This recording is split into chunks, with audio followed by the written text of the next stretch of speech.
What's going on, everyone? So, one of the biggest needs that stand out for the Lakers is the starting level 3-and-D wing. Lakers, at least on the surface, don't really seem to have that. And the reason I say on the surface is because, who knows what Jake Laravia will be this year? They talked about it before, he's a B-plus rated defender, a guy that can score the basketball. He's said himself, the one thing that I worked on the most this season, the thing that I think I improved the most on, was my defense. So he could potentially be an option. Jared Vanderbilt's been in the lab all offseason working on his three-point shot. I've heard people be like, oh, we've heard that the last 2 years. No, we haven't, right? Last offseason, he was literally bedridden because he had surgery in both feet. The previous offseason is when we heard that. And then he played one game, was like 3 of 5 from three-point range, and then got hurt. So, no, we haven't gotten to see that. So what will he be like this year? Rui Hachimura, Rui started to show signs defensively towards the end of the season. Was that just kind of this stretch, or is that something that he actually can kind of continue to improve on? Right? He has the size, he has the athleticism. It's just he just isn't very good moving laterally. He doesn't shift his feet well to stay in front of guys. Right? So on the surface, right, doesn't look like you have that. But the Lakers do have a ton of wing depth, period, right? You have, like I mentioned, Rui Hachimura, you have Jared Vanderbilt, you have Jake Laravia.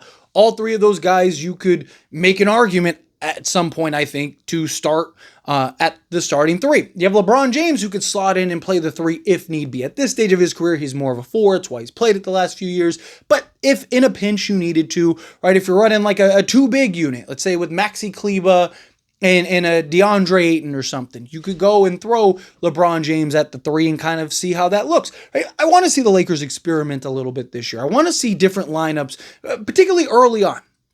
Talked about it in past seasons. Obviously, you want to win as many games as possible, particularly in the Western Conference.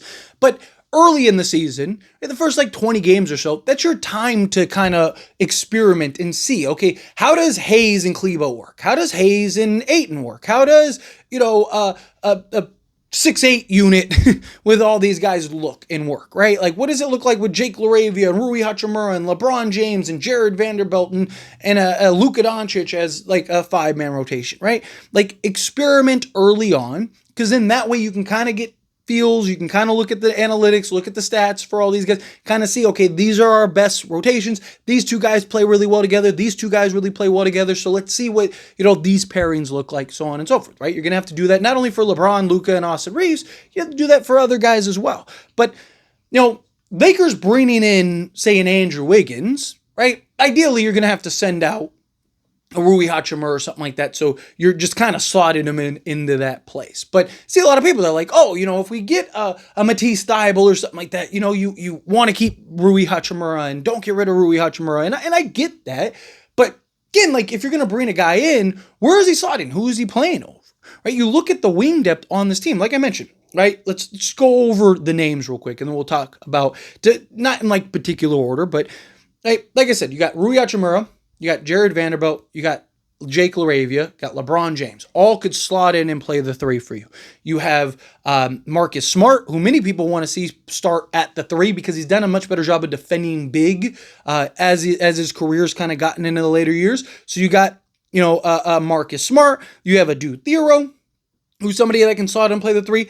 I mean, Luka Doncic, right? He's going to be your point guard. He's going to be the guy on ball. But on defense, a lot of times you're probably going to slot him as your three, and he's got the size for the three. So you could even slot him in so on offense, he's the point guard operating, but on defense, he's defending threes, which again is probably going to be a lot of the assignment for the Lakers, just in general. But then you have Dalton Connect, who could slot in and play the three. Austin Reeves, you could even slide over and play the three if you want, right? So you kind of go down the list of these guys. You have really 8-9 guys that could all slot in at the three for you in a pinch. And almost all of those same guys, right, could all slot in at the 4 as well. Rui could play the 4. Jared Vanderbilt could play the 4. Jake Laravia could play the 4. Adou Thiero could play the 4. Right? You start going down the list. The only ones that, obviously, LeBron James is your 4. Right? And that's not counting, Jackson Hayes maybe slotting in at the 4, or, maybe slot him at the 5 and 8 and at the 4 because he can stretch the 4 and knock down the little 15-footer. You have a Maxi Kleba who can slot in, play the 4, stretch the floor, knock down the 3 ball. You can slot in at the 5, slot in at the 4. So, I look at this Lakers team and they have plenty of wing depth. They have plenty of size. Right? Like a big thing that kind of went around last year is like, oh, the Lakers lack size. The Lakers don't have size. The Lakers don't have size. They do. They're one of the biggest teams in all of basketball. They just didn't have the size on the inside, on the interior. Right? Talked about why, I did whole video breakdowns on it, why the Lakers gave OKC so many fits last year, right? Because OKC is like a bunch of like 6'3" to 6'5", 6'6" guards. I mean, you even watch them, against Denver, for example, right? And this is why, so many people were like, oh, Denver's just too big, right? And it's like, Lakers are bigger. Right? It's just Jokic is a problem, but he's a problem for everybody. It's the lack of effort. It's the lack of defense, right? Like there's a lot of conversation about, oh, Lakers were just too small against Denver, right? They couldn't match up against Denver. And it's like, no, they were plenty fine. Look at OKC as an example.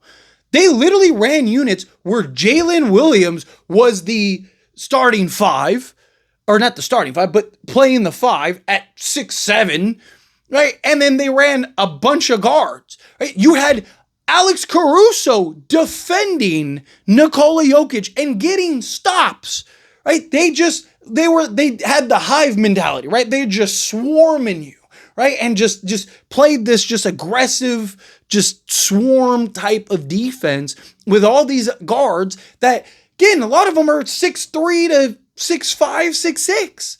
Right? Lakers match up really well against them because they are sizable across the board. If you have an SGA, a Lou Dort, an Alex Caruso, right, with a Chet Holmgren and a Isaiah Hartenstein out there, right, like we match up excellent against that. Because Alex Caruso now has to defend Rui Hachimura that's got like 4 inches on him, right? LeBron James, like Chet Holmgren isn't banging down low on LeBron James. Like he wants to be more perimeter oriented. So LeBron James kind of camp out and just defend Chet Holmgren, right? Like the problem was, even Isaiah Hartenstein, he's not this center that's going to punish you, right? So now that you have DeAndre Ayton, he matches up excellent in that regard, right? Like, SGA or Lou Dort, I guess, would be the one defending a Luka Doncic. He's too little, right? Luka Doncic just bodies him. How do we know? We saw it twice. They had to eject Luka Doncic just to give OKC a chance. Otherwise, Lakers were about to win 2 games in a row, right? Like, again, you look at these matchups, and it's why Denver almost beat them, right? Because they're tiny. They're not like a big team. Right? Lakers are a big basketball team. I mean, you have multiple units in which you can run, 4, 6'8" guys out there, 6'8" and above. You could go 2 bigs. You could go, this various versatility. And it helps that both of your primary playmakers are like 6'8", 6'9". Right? Luka Doncic is 6'7", 6'8". Like you got LeBron James who's 6'9", right? Like, so you have even them as your primary playmakers are just so big compared to everybody. They can see over the top of the defense. They can do and make the plays and do all those things. So I look at the Lakers' wing depth and like that to me is their advantage. Like play big, play physical, right? Be one of the more physically imposing teams. You got guys, like I said, Jared Vanderbilt, he's aggressive, he's physical, he can get after it. Rui Hachimura, take advantage of your size. Right? We see he can bang with the big boys. We've watched him hold his own against Jokic and not get bodied and pushed around. Imagine using that size, that strength, and that physicality. Pick up a flagrant, pick up a technical. I don't care. Right? I'd rather you do that than look like you're just kind of standing there stuck in the mud. Right? Lakers, to me, I think a big part of it, lean into your identity of just being a team full of 6'8" guys. Now, I wish it was a bunch of 6'8" guys like Adou Thiero, right? Like hyper athletic, could jump through the gym, right? Defend 1 through 5. I wish it was a bunch of those guys more than, one-dimensional guys and, guys that aren't excellent defensively and stuff. But, you still have tools that give you an advantage over most teams. And it's just, can you maximize those advantages? Can you put yourself in those positions, right? You have these waves of forwards that you can throw and deploy and play on in multiple positions. Beauty is like Jared Vanderbilt, you could slot in 2 through 4. Right, like Rui Hachimura, you could slot in 3 through 5. LeBron James, 3 through 5. Adou Thiero, 2 through 4 or 2 through 5. I mean, technically, he's got a 7'2" wingspan, hyper athletic, and an excellent rebounder. Maybe you slot him, at the 5. You have, all these guys that can come in, slot in, and play these roles. Jake Laravia, right? All these guys, slot in 3 or 4 for you, right? Use and experiment with these lineups, with these rotations. Get different looks, get different schemes. Deploy the different options out there, really maximize and capitalize on these. Like OKC's throwing waves of guards, right? You should be throwing waves of forwards and having a nice mix of the youth and athleticism and like a Jared Vanderbilt and an Adou Thiero and Jake Laravia and stuff mixed with kind of your maybe like Rui, who's more slower footed, right? Like have him out there alongside Jared Vanderbilt at times so he can kind of mask and make up and do that stuff. Or Adou Thiero, who can mask, or Jake Laravia, maybe have Rui at the 4 more. I've talked about that. Slot him in at the 4 more. Have, Laravia at the 3 or, Jared Vanderbilt at the 3. Be creative. But let me know your thoughts and opinions down in the comments. That being said, as always, this is a discussion, so I want to hear from you. Make sure to like the video. It helps me out a lot. Lets me enjoy these types of videos, and I truly appreciate it. Not subscribe channel, hit that subscribe button, turn on the bell notifications. Appreciate y'all. See you in the next one.